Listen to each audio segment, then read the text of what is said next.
गुज़श्ता दिनों भारत ने जो एटमी तजुर्बात किए, आज हमने उसका हिसाब भी चुका दिया।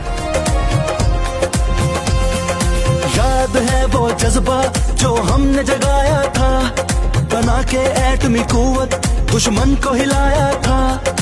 याद है वो जज्बा जो हमने जगाया था, बना के एटमी कुव्वत दुश्मन को हिलाया था। पाकिस्तान है एक कौम दुनिया को बताया था, बदला था कल बदलेंगे कल, ये हमारा तुमसे वादा है।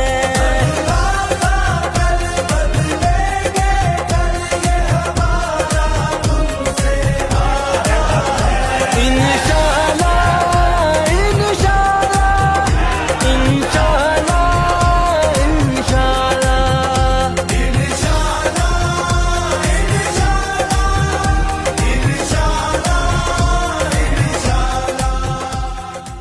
दुनिया भर की मुखालफत और प्रेशर के बावजूद वजीर आजम ने जिस बहादुरी, जवामर्दी और मुहब्बुल वतनी का सबूत दिया है, मौजूदा तारीख में उसकी मिसाल नहीं मिलती।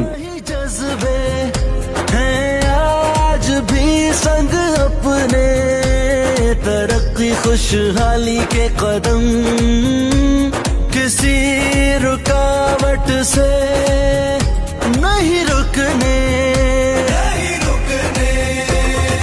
कामयाबी की मंजिल तक हमने जाना है, अल्लाह के फजल करम से चलते जाना है।